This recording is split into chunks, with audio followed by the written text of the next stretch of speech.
All right, so we're going to learn our second type of join, which is the left join. I'd say this is nowhere near as commonly used as an inner join, but it's still important to know about. And the good news is once you understand a left join, it makes understanding right joins very easy. So if you take a look at my ugly diagram, we've got two circles representing two tables, and presumably they have something in common. There's some foreign key, and where we had an inner join, which only selected the overlapping rows where there was a match between customers and orders. Here with a left join, if we have customers as our left table and orders as our right table, we are going to take every single row from the left side, every row from customers, and then if there's any corresponding order data, we'll also join that, but if not, we'll have a bunch of nulls, and I'll show you what that looks like. So keep this visual in mind. Everything from the left side and then any overlap from the right side. So let's do another join here. Select. Let's just do first name, last name, order date, and amount from customers. And when I say from customers, that now is going to be the left side. Just like here, customers was on the left. If I write customers first, then I join orders. That would be on the right.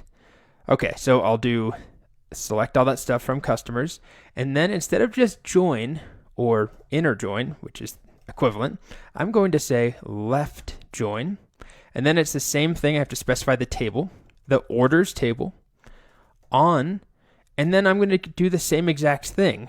This hasn't changed. I still want to join where the orders table customer ID matches the actual ID from the customers table. I need that overlap there. Regardless of the type of join I'm doing, the thing I'm joining on in our table is not going to change here. We have one foreign key, and we want to match it up with the ID from customers. So anyway, left join orders on, and then we can do orders.customer ID, wherever that customer ID from the orders table matches customers.id. Okay, so put a semicolon there. When I execute this, you'll see that we get a different result if I just go back to plain old join, inner join, or just join. We see we've got 5 rows here versus 7 rows here. So on both of these examples, we have a left side and a right side. The left side is customers. The right side is orders. But remember this difference. In an inner join, we only get the overlap. In a left join, we take every single row from the left side. So this is our left join. Every customer is represented here. Boy George, George Michael, David Bowie, Blue Steel, and Betty Davis. And then if they happen to have any overlap from the right side, from orders, then we see that information. Boy George placed an order here. Boy George had this order. George Michael, this order. George Michael also this order. But then David Bowie has no orders in our database. Blue Steel has no orders in our database. So it's a left join. We get those names. We get the information from customers. There's just no corresponding information from orders. So we get null values instead. Now, if we compare that to the inner join, we only get that intersection where there is an overlap. A left join, we take all information from customers. Every row from customers is here, and any corresponding order information is filled in. But if there isn't any, we just get nulls. Okay, so that's a left join. Why would we do this? What is the purpose of a left join compared to an inner join? Well, sometimes this can reveal important information. If I wanted to know, do we have any users who have never placed an order, who are completely inactive? This would be one way to find that out. Really, the main way to find it out. An inner join's not going to help me. This only shows users who have placed orders. With this, if I only looked at customers, that's not going to help me either. I keep saying users, but I mean customers. If we select star from customers, that tells me nothing about who's placed an order. So really the only way to find out is to overlap customers, or aka join customers with orders, and see where there is no corresponding order for a customer. So that shows us David Bowie and Blue Steel have no orders.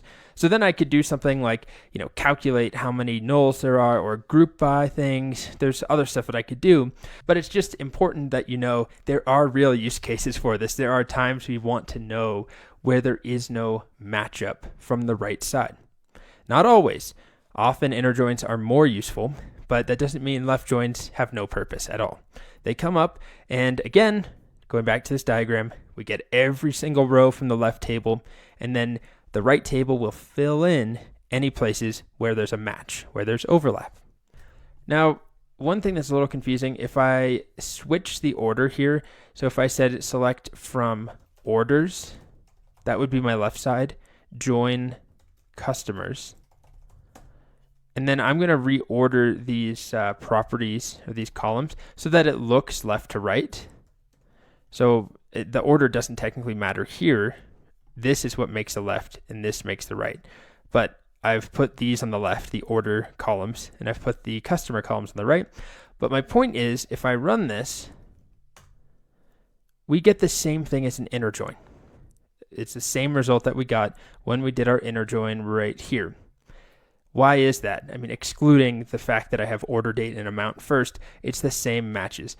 Well, if you think of our data and how it works, if we select star from orders, we don't have any orders that don't have a customer ID.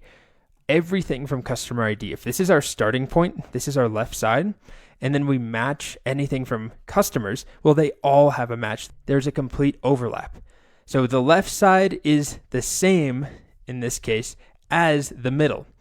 So the end result is the same as our inner join. But if we had any orders that did not have a customer ID, then the end result would be different. But in this case, it's not. So that's a little confusing. That's just the way that our data is set up. And that's common with one-to-manys.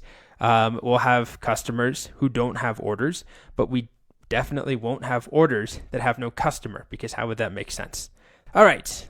I hope you're hanging in there. It's a lot.